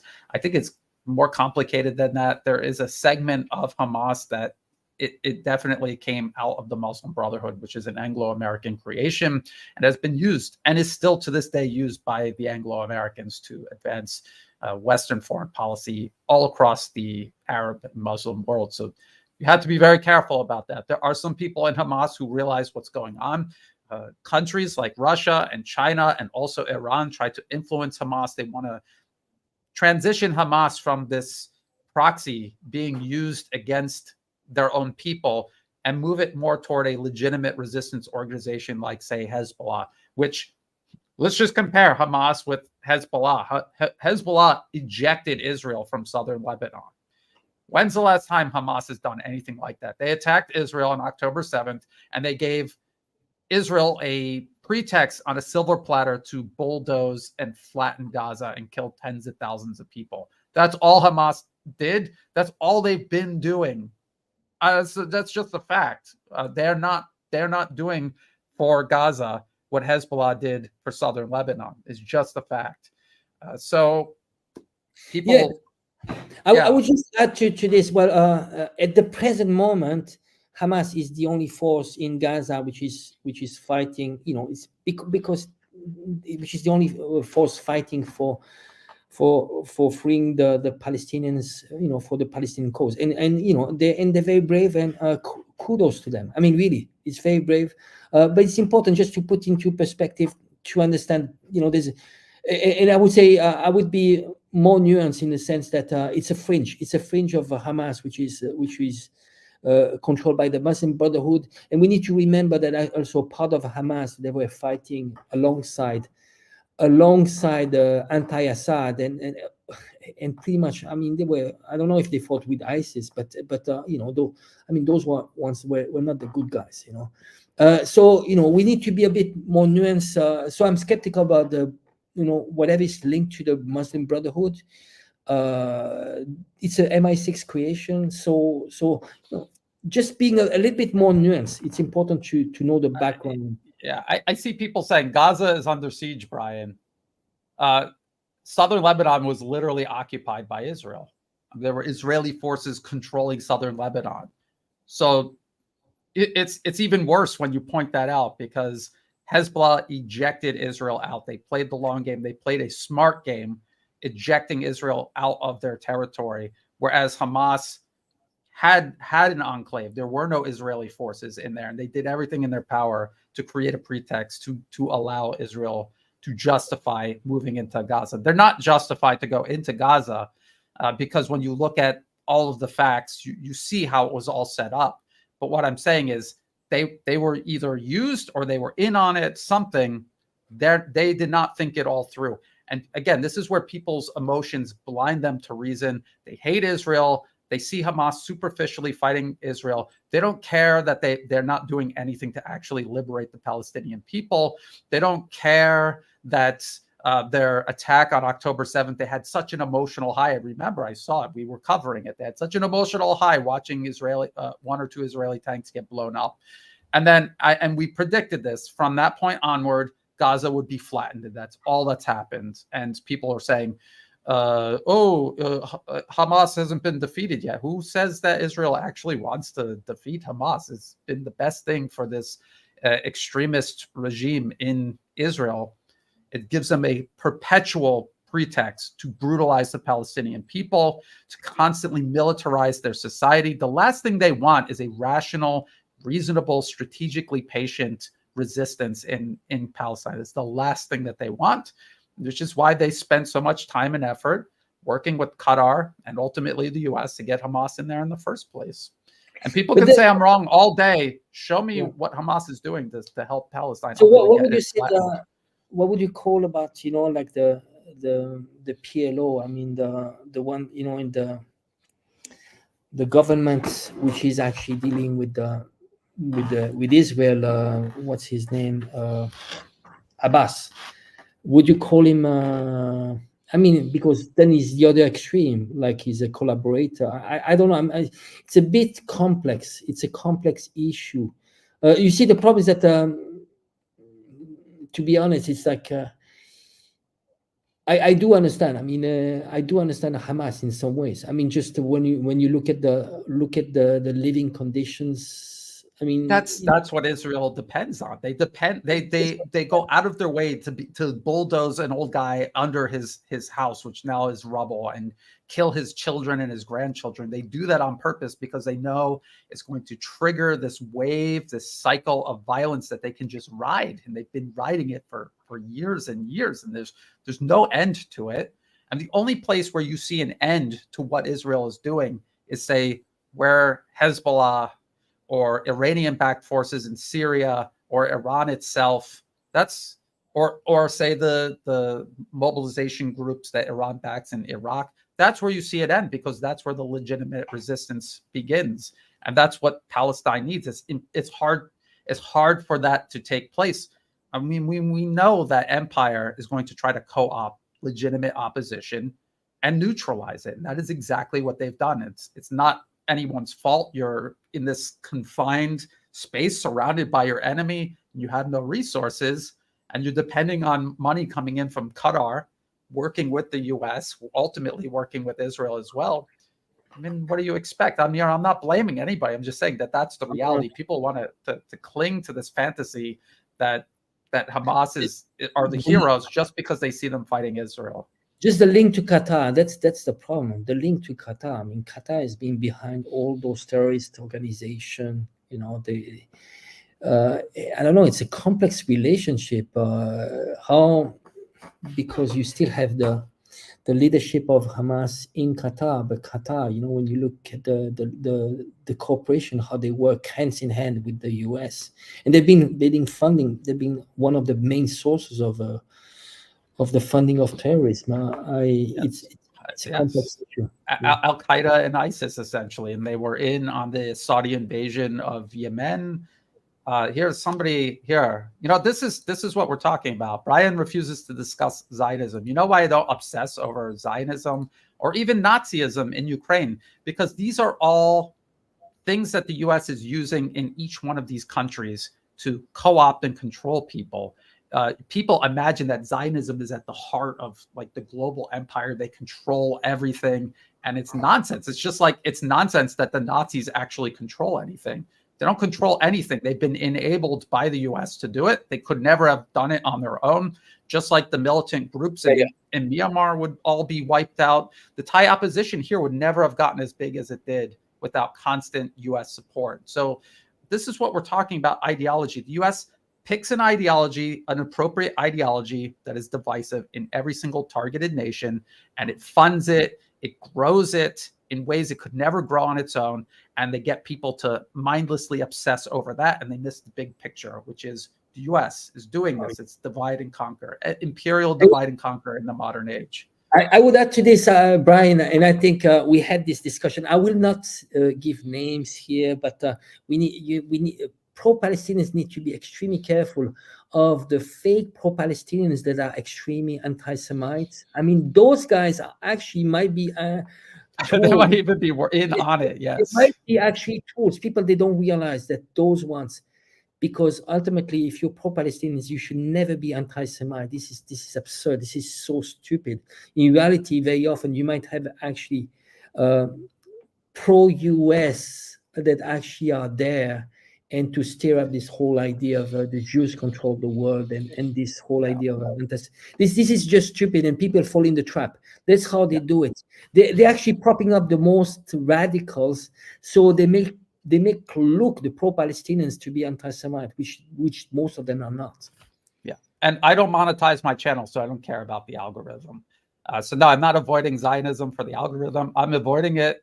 I'm not avoiding it. I'm just, it's not important. Okay, yes, there are Zionists in Israel that want to take over everything all throughout the Middle East, just like the Nazis in Ukraine want to defeat Russia and march on Moscow. It will never happen, but they have created these groups of people with these insane ideologies that drive them in the most insane ways, motivating people, sucking people in, motivating them to kill each other. That's what it is. It is a tool. It is not the source of the problem. It is a symptom of the problem. Absolutely, yeah. Absolutely. But I think okay. One more, Angelo. What is AIPAC, Brian? Israel's the only country that has a political lobbying group in Washington. This is such nonsense. Ukraine has one. Taiwan has one. Everyone who the Tibetan separatists have one. The militants in Myanmar, the Thai opposition hires lobbyists to go to Washington, even though everything they do is funded and directed by the U.S. because this is how U.S. proxies interact with the United States in Washington. And we see that, I had high hopes that this conflict in Ukraine would wake a lot of people up who believe Israel controls the United States. They would see Ukraine, they would see Zelensky brought in to order everyone in Congress around. They would realize Zelensky isn't actually ordering them around. The people who control him are using him to guilt trip everyone in Congress to go along with the agenda, which is exactly what they use Israel for. And imagine if Ukraine was able to hang in there for a couple of decades like Israel has, how much worse the Ukrainian lobby would be in Washington and how everybody would be bent out of shape to support Ukraine. Just look at all the flags. You see Israeli flags all over the United States the same way you saw Ukrainian flags in 2022. I haven't ever seen it. So people need to wake up. They create these narratives specifically to suck you in, distract you from what is going on. We're warning you about this, and you're just jumping into the frying pan head first. I don't know what to do about it. We'll keep trying, Angelo. Keep trying. No, it's interesting. When you look at, I just realized that when I look at the behavior of Benjamin Netanyahu, he wants to appear, when it comes to the Congress, he wants to appear that he's actually the one in charge. He's actually ordering the congressmen to back Israel, and because it's existential. But and the same as Zelensky. Zelensky is so arrogant when he's asking for money. He's extremely arrogant.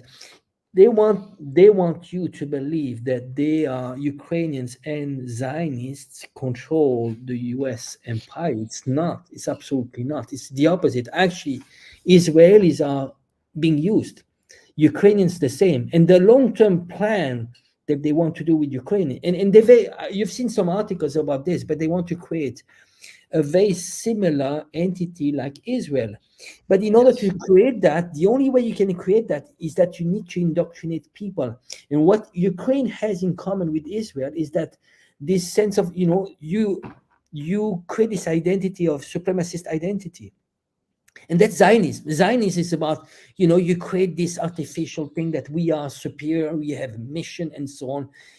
And that is going to create this anti-Semitism. It's part of the game. You create that. And that's the same. What did they use in Ukraine? Nazi ideology. It's a supremacist ideology. Why? Because if you create that, those people are willing to die. You need to create an ideology very strong. And so there are many ways. One is sense of supremacy, or you can create ideology and so on. Why, you need to create a sense of why, this existential idea to indoctrinate people. And that's how they use in Ukraine and in Israel. And or there are other proxies like ISIS or Al-Qaeda. They indoctrinate those people, the same as ETIM in Xinjiang in China. You indoctrinate people, so they are going to fight your wars. Yes, by the way, there's a big Xinjiang East Turkestan lobby in Washington. Maybe they're pulling all the levers, and Israel is just a pawn. I think this is a good question, but I already answered it, and because people are so blinded by their emotions, they're not hearing it. What should a legitimate Palestinian resistance be like? Like Hezbollah. That is a legitimate resistance organization and an effective resistance organization, unlike Hamas, which is completely ineffective. It does the exact opposite of protecting the Palestinian people. It rolls out the red carpet for Israeli forces to come, and I don't want to see Gaza flattened. And I'm not going to just cheer on this group because they're the only group that is there if they're not doing a good job defending the Palestinian people. Why would you support them? And the only reason that I can think of that people would support them is because they're so emotionally outraged by what Israel's doing, which I understand, that they don't know what else to do. They're beside themselves, so they support this group that have guns that are pointing them at Israel. But again, remember in 2001, after the September 11th attacks, Al-Qaeda, people were saying, well, look at what the US is doing around the world. What do you expect? It's kind of the same mentality. At that point, there were some people that were out there saying, well, maybe Al-Qaeda is justified in doing. They didn't understand what Al-Qaeda actually was. And it didn't become incredibly obvious until Iraq 2003, the US was using Al-Qaeda to bust up the legitimate resistance. There were Shia and Sunni Muslims fighting shoulder to shoulder in Iraq against the American occupation, and the US used Al-Qaeda to trigger a sectarian civil war, which took all the heat off the Americans and got all the Iraqis murdering each other and allowed the US to just sit there, still there to this very day. So history repeating itself. And I couldn't blame people for not supporting a group fighting against injustice. But again, you have to be smarter. You really have to look into this a little bit deeper. And again, look, if you think the U.S. is run by, if you think the U.S. is run by Israel, please just go find another channel. I'm not ever going to agree with it. I'm always going to argue it. Explain to me how Israel, with a tiny GDP and tiny military, completely dependent on perpetual supplies of ammunition and arms from the U.S., what leverage do they actually have over the U.S. that, say, Raytheon, Lockheed, and Boeing don't have? Just explain that to me, because it doesn't make any sense. It's just one of these like lizard people under the planet crust that are running everything. It just doesn't make any sense. People do some homework. This Zionist project was very clear. At the beginning, actually, they wanted to create you're probably familiar to that, but they wanted to create a foreign entity. It was actually the British Empire. In 1907, there was this conference by the British Empire, and they wanted to create a foreign entity. And what happens is that they actually worked together with the Zionists. There was a Zionist movement, and the Zionists offered their service to work together with those globalist elites already back then. And that's how actually they created this entity. But ultimately, it was not about Israel. It was about, they called it the foreign entity, to actually divide the Arab world in two parts, in between the Levant and the Maghreb, because it was very dangerous to have this huge entity Arab, unified under a language and a similar and so religion, but also because they discover it was extremely rich in oil and gas. And if you look at, 75 years, it was very successful. Just think about this, not only that, we need to go back to, the Ottoman Empire. They managed to turn the Arabs against the Ottoman because they told them, we are going to give you independence. And then they were fooled. Arabs have been fooled all along. I'm sorry, my Arab brothers, but they've been fooled all along. They turned the Arabs against the Ottoman, and then they started, when the Arabs started to have, they designed the borders in order to divide them, and then they made sure they fought each other. Come on. And I see those divisions still now. They haven't regained their own independence. They still, have this sectarian mind.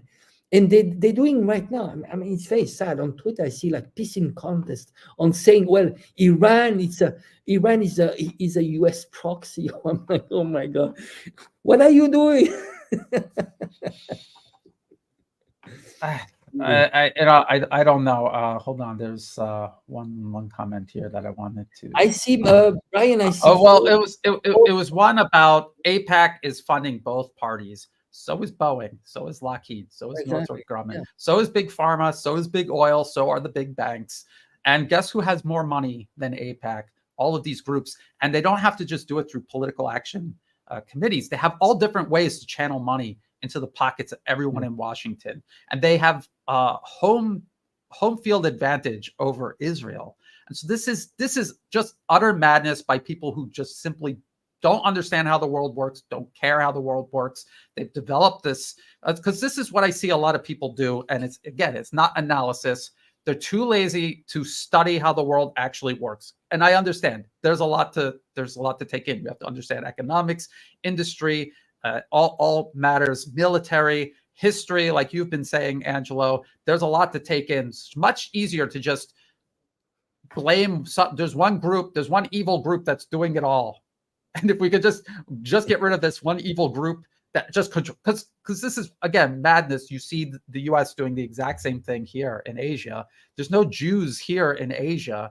And what are Jews doing in why are they involved here in Asia? It doesn't make any sense. It makes much more sense that it's just Anglo-American imperialism, because that is what it is, and that's what all the facts point to. I show you the Brookings Institution. Yes, of course, there's going to be corporations that have Jewish people involved, but if you actually do just add it all up, it's not even the majority of them. So wake up, please wake up. And again, if you can't accept that, there's plenty of channels out there that would just love for you to be in their audience and spend your time with them, and I'd gladly lend you over to them on a permanent basis, because I don't know what else to say. And I don't want people like this in my audience, because it's counterproductive to what we're trying to do. We're not lazy. We're not trying to blame everything on some one evil group. Human beings are good and bad everywhere, across all groups. It isn't just Jews. This is ridiculous. And this is the kind of thing that alternative media dips into because it's popular and it gets them lots of followers, and because it appeals to people who are lazy and don't want to understand how the world works. But I want nothing to do with it. No, I'm not going to reconsider about whether or not the Jews are running the entire planet. It's just so stupid. Come to Asia, live in Asia for a while, and you will see all the exact same things happening by people who are most definitely not Jewish. Okay, it is human nature is at the very source of all of these problems. So it's just unbelievable that this 2024 maybe move to. I think there's some people disappearing from their houses and their apartments in Western Ukraine. Maybe you can move there and move into their apartments. I don't know. Yeah, there were rumors actually. They were putting like those news going after the Jews are behind the communists. And actually, they were even saying that the communists in China are run by Jews. I was like, well, just because Karl Marx was Jew, there are so many shortcuts. They just, it is sad. But it's just like people they oversimplify it. They don't do the homework really. And we are not. We mentioned this quite many times. We are not ideology driven. We're very transparent on what we're seeking here. It's about just giving the most, the information that we think it's true. We might be off sometimes. Once in a while, we're off. We're wrong, but we try to do the homework, all the research. It's very simple. What we're aiming at is sovereignty. It's about people. Being able to decide for their own destiny, and ultimately, what it should be bringing peace, because this imperialistic project is about dividing the world and creating chaos, and that's what we're aiming at. But we don't like the ism, the putting people into boxes. I think that's the worst thing. If you think about putting yourself, all those ideology, I am this, I am that. Why should I say I'm Italian? So what? Who gives a shit, right? But what I'm saying is that people are putting themselves into boxes, and that's how it works with ideology. Are you left? Are you right? Are you social, and so on? And guess what? The problem is that people might not even understand. If you say I am communist, you put yourself into a box. An average Joe, for example, in the US, might not understand what communist means. If you were to say, "Oh, I'm for shared prosperity," it would be more appealing. You see, but ultimately it's the same as communist, But the problem is that people need to be extremely careful. And this is why when I look at China, in reality, they try to be really mindful about this, not focusing too much on ideology. And actually, they rephrase that. So now in China, they don't use much those terms like socialism, communism, and so on, because most average Joe doesn't do the homework on understanding what is behind this. What China is doing is really they said it clearly at the opening of China. They said, it doesn't matter if the cat is white or black, as long as it catches the mouse. And you mentioned once something very similar, metaphor very similar, was that about a tool, right? You need to build a house, and if you use only one tool, a hammer, you're not going to be able to build a house, right? How did you use your metaphor, Brian? It's the same with ideology. You know what? You need to achieve a purpose, and you are going to use many different tools. The more tools you have at your disposal, the more you are going to be able to build your house. Ideology is the same. If you're stuck into one ideology, it's limiting. It's a limiting belief. The more you are flexible with your beliefs, the more you're empowering yourself. That's the same with the actually psychology. Psychology, if you're stuck into one set of ideology, then if you are out, you don't achieve that ideology, then you become unhappy. If you are flexible and you say, well, I'm going to be flexible, then everything becomes possible, because it's limiting your happiness and your development. Yeah, so it's good to stir the pot every once in a while. Just clear these people out of the chat. I mean, I honestly I don't care. And like I said, this is people have to understand that maybe you're sitting comfortable someplace in the world where none of this is affecting you, and you have the luxury of indulging in these fantasies and not having to figure out what is actually going on. But there are real people doing real damage, killing real people right now as we speak. And the goal here is to educate people what is really happening, what are the forces really involved, and to just wave your hands and say it's just one group and they're doing all of it, and everyone else is just the victim of this one group, and Jews, Jews or any other group. If you look at Washington and the forces there, it's all kinds of people, but they're concentrated. It's a concentration of wealth and power that these people have, and they have all different backgrounds. And we've talked about all the actual different lobbies from all over where the U.S. has these proxies, and they're all mixed in. It's not just one group. And to try to childishly reduce it to that, it's counterproductive, and it's just going to get in the way of waking people up and educating them. I don't know what else to say about that. It's just very disappointing. I don't know if it's just a bunch of trolls that walked in because we were talking about Iran, and like anytime you talk about the Middle East, you'll have those kind of people like a magnet come in, or maybe it really is just that bad. The deep ignorance that the general public has of all of this, maybe it is just kind of hopeless. I don't know, Angela. Like I said, we'll keep trying. We're almost at the 2-hour mark here. Yeah, it's nice. I just come want to back say soon and try to we have 4,500 people. I'm really glad.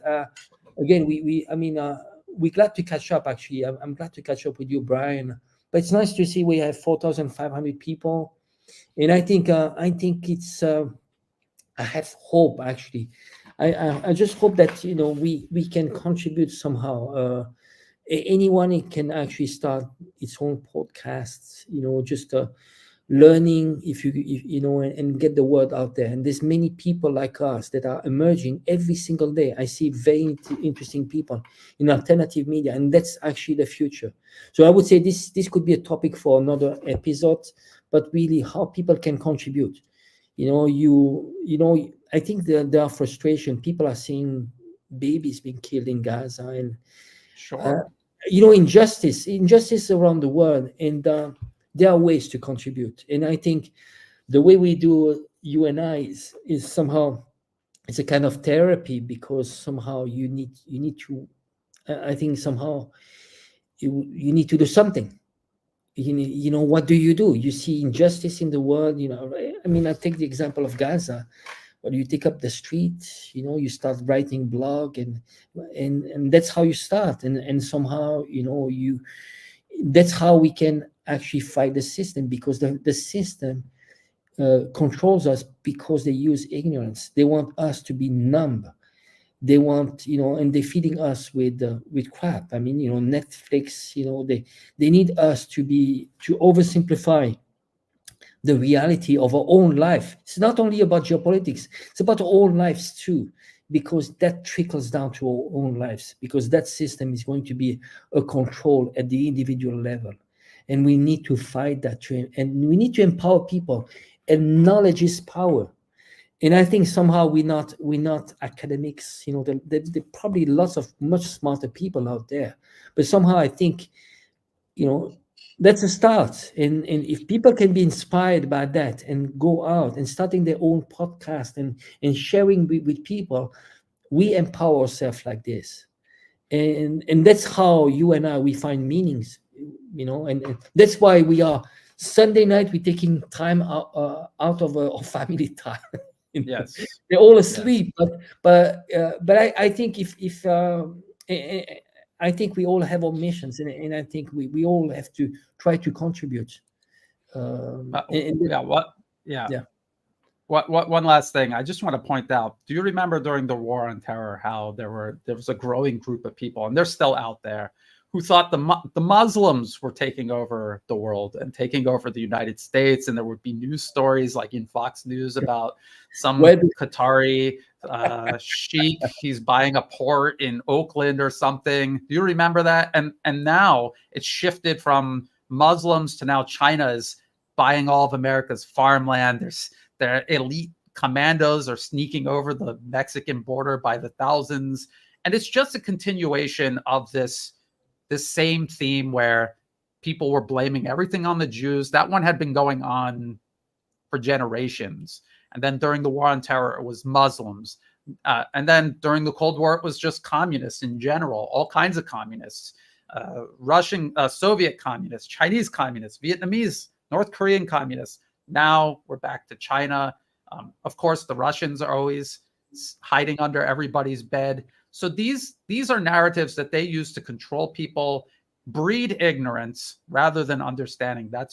This is why I get so upset about it. And Angelo, you live in China, and I live in a country which still does this to a great extent. Russia does this, and they go out of their way to tell their population not to draw lines along race, along religion, along ethnicity, because that is toxic. That is what divides a country. That is what makes a country weak. And no one does that more than the West, and we watch the West circling the toilet right now.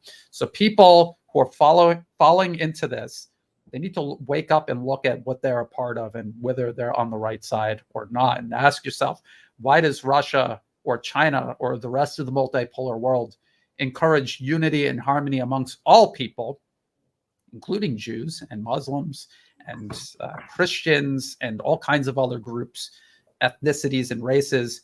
Why are they on the rise? And why is the West that encourages division, why are they collapsed? Why are they in a state of decline? Just give that some thought. I find it interesting. You see this whole idea of inclusivity. It is very counterintuitive what I'm going to say, but in the West we cultivate this inclusivity, but in reality what it is, you see, living in Asia, people do not care. We don't talk about races in Asia. I mean, really, we don't. But the problem is that because of this obsession in the West of talking about identity, inclusivity, you do create resentment, because if you put in the face of people, oh, I am sexually, I'm attracted to this, I do this and that, or I'm a woman, or I'm a man, or call me she, call me whatever. People don't care. I mean, really, it's about being pragmatic. You live in Asia. When I see the whole culture here, it's about why do you have to focus on that? That's not important. That's something which is dividing.